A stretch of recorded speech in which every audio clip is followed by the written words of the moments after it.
미국은 멜라토닌이 마트에서도 그냥 팔잖아요. 근데 왜 한국에서는 전문의 처방이 있어요?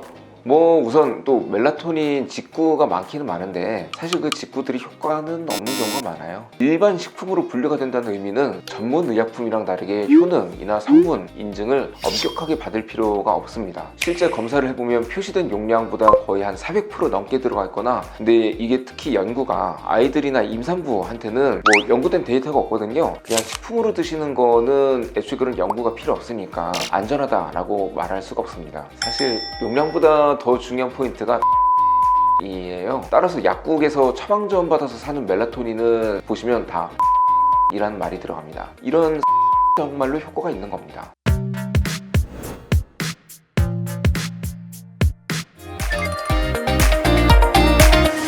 안녕하세요. 신경과 전문의 윤호상입니다.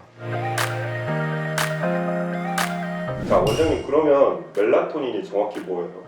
멜라토닌이 우리 뇌에 이제 눈과 눈 사이에서 교차되는 시상핵이 있어요. 거기 아래에 송과체라는 곳이 있는데, 이제 낮이 되고 밤이 되고 그러면 눈에서 빛을 받죠. 이 빛을 받는 신경 자극 자체가 여기 시상하부를 자극을 해서 이제 밤이 되면은 멜라토닌이 좀 더 많이 나오기 시작합니다. 그때가 이제 잘 시간이다 라고 신호를 보내게 되는 거고요. 그래서 이 잔다라는 신호를 보내주는 게 바로 멜라토닌입니다. 즉 우리 몸에 시계를 맞추는 태엽 같은 거죠. 효과는 분명히 있습니다. 근데 이걸 어떤 용법으로 먹느냐 따라서 효과가 또 다르고요. 물론 처음 걸어서 먹는 의약품의 경우가 그렇게 효과가 좋은 겁니다. 멜라토닌 질문 중에 제일 많이 받는 질문이 뭐 몇 미리 먹으면 좋아요, 멜라토닌 뭐 많이 있던데 젤리 같은 거 어때요? 그런 질문도 많이 하세요. 근데 사실 멜라토닌 젤리 같이 식품으로 드시는 거는 수면으로서의 의미는 좀 없습니다. 멜라토닌을 약으로 드시는 거랑 식품으로 드시는 거는 일단 몇 가지 차이가 좀 있는데, 제일 먼저가 진짜 멜라토닌이 여기 써있는 만큼 들어가 있는 게 맞냐, 실제 함량이랑 표기가 일치가 잘 안 됩니다. 그러니까 멜라토닌을 진짜 한 알 한 알 성분 분석을 다 해본다면 식품으로 파는 멜라토닌은 들쭉날쭉할 가능성이 높습니다.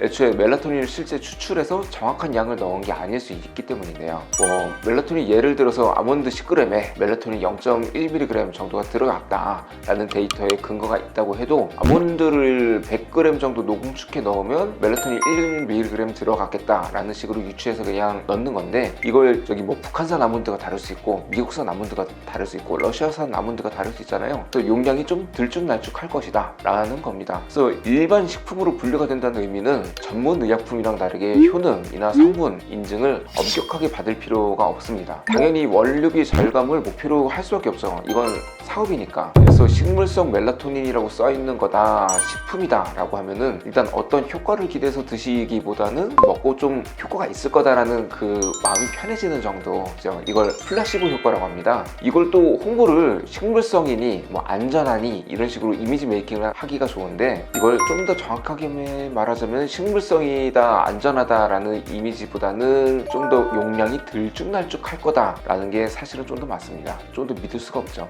또 용량이 실제 적절한 용량만큼 들어갔어도 효과가 있느냐, 그것도 얘기가 좀 다릅니다. 멜라토닌을 많이 들어가고 적게 들어가고 보다는 멜라토닌이 수면 중에 적절하게 유지가 되는가가 사실 더 중요합니다. 실제 수면 중에 일어나는 뇌내 활동 용량이랑 비슷하게 유지되는 게 이제 수면에 더 좋은 것이고, 그렇게 유지되는 것 자체가 약을 만든 기술력이거든요. 따라서 약국에서 처방 지원 받아서 사는 멜라토닌은 보시면 다 서방정이라는 말이 들어갑니다. 느리게 녹는다는 뜻이거든요.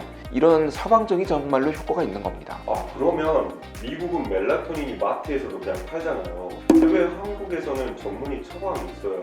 네, 제가 전문의로서 딱 짚어드리자면요, 두 가지 이유가 있습니다. 아까 말씀드리는 것처럼 품질과 용량의 불확실성, 그런 식품 아니면 직구 제품 이런 거는 약이 아니기 때문에 식품이라서 법적으로도 검사가 엄격하지가 않습니다. 실제 검사를 해보면 표시된 용량보다 거의 한 400% 넘게 들어가 있거나, 아니면 뭐 반도 안 되게 들어가 있거나 아예 안 들어가 있는 경우도 발견이 됩니다. 용량이 들쭉날쭉해요. 두 번째, 부작용. 멜라토닌도 호르몬이라서 뭐 다음날 두통이나 어지러움증, 심지어 악몽 꾸는 경우도 가끔 있다고 돼있는 있어요. 근데 이게 특히 연구가 아이들이나 임산부한테는 뭐 연구된 데이터가 없거든요. 그래서 신중하게 투약을 해야 되는데, 그냥 식품으로 드시는 거는 애초에 그런 연구가 필요 없으니까 안전하다라고 말할 수가 없습니다. 사실 용량보다 더 중요한 포인트가 타이밍이에요.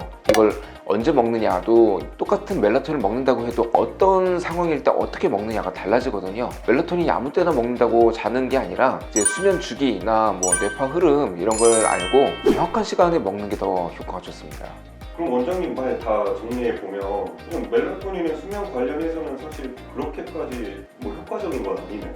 진짜로 필요한 분들 있죠. 효과가 있고요. 멜라토닌 자체가 정상적으로 의사의 처를 받아서 정확하게 먹는다고 한다면 좋습니다. 뭐 그런 분들이 첫 번째는 일단 시차 적응할 때 좋아요. 시차 적응 필요한 분들, 두 번째는 밤낮이 바뀐 교대 근무자분들, 그리고 셋째는 나이가 이제 들어서 체내 멜라토닌 분비가 좀 교란이 된 어르신분들, 이런 분들이 좋습니다. 그냥 일반적으로 예민하고 좀 스트레스 때문에 잠 잘 못 자는 사람들이 먹는 건 어떨까요? 그런 분들도 나쁘진 않은 선택인데요. 일단 멜라토닌으로 아예 그냥 확 하고 잘 잔다 라는 것보다는 수면 위생 점검이 사실은 더 먼저입니다. 그리고 정말 필요하다면 병원에서 처방하는 이제 처방형 멜라토닌 제제를 드시는 게 낫습니다. 이거는 밤새 천천히 좀 더 생리적인 목적에 맞게 방출이 되도록 설계가 돼 있으니까 부작용은 좀 더 적고 효과는 일정하거든요.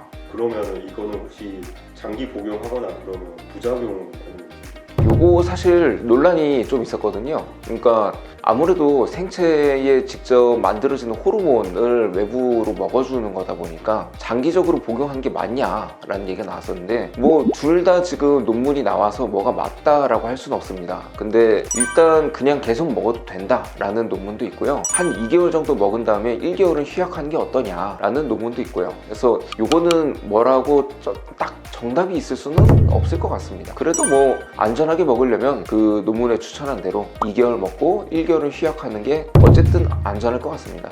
마지막으로 진짜 궁금한 게 그럼 잠이 진짜로 잘 안 오면 차라리 수면제나 수면유도제를 바로 처방받고 먹으면 될 것 같은데 이런 거는 혹시 부작용 때문에 의사분들이 대부분 멜라토닌을 먼저 추천하는 건가요? 사실 요거는 이제 의사마다 특성이 좀 다릅니다. 그래서 뭐 수면 전공한 전문의로서 말씀을 좀 드리자면은 수면제부터 쓰는 거는 사실 좀 문제가 있다. 이게 급성불면이 있고 만성불면이 있거든요. 급성불면은 잠깐 수면제 한두 번 먹어서 그냥 괜찮아질 거다라고 할 수 있는데 이제 막 3주 아니면 3달 이렇게 넘는 만성불면이면 수면제를 통해서 잘 자겠다라는 것 자체가 오해라서 요거를 교정해주는 치료를 해야 됩니다. 그게 수면 위생이고요. 그래서 일단 약으로 어떻게 해결한다라기보다 약으로 잠깐 도와주면서 결국 깨진 리듬을 어떻게 회복하느냐가 불면의 치료이기 때문에 어떤 수면제를 먹어서 자야지 이런 거부터가 일단 진료실에 들어오자마자 아 그건 안 됩니다 라고 좀 하는 경우가 많습니다. 네, 여러분 잠은 건강의 기초입니다. 영양제 하나에 의존하기 전에 내 뇌가 스스로 멜라토닌을 잘 만들 수 있는 환경을 만들어주는 게 먼저예요. 아침에 햇볕 15분 쬐기 이런 것처럼 생활 환경을 바꿔주는 게 제일 좋습니다. 이것보다도 더 좋은 영양제는 없다고 볼 수 있습니다. 이상으로 신경과 전문의 윤호상이었습니다. 네, 감사합니다 원장님.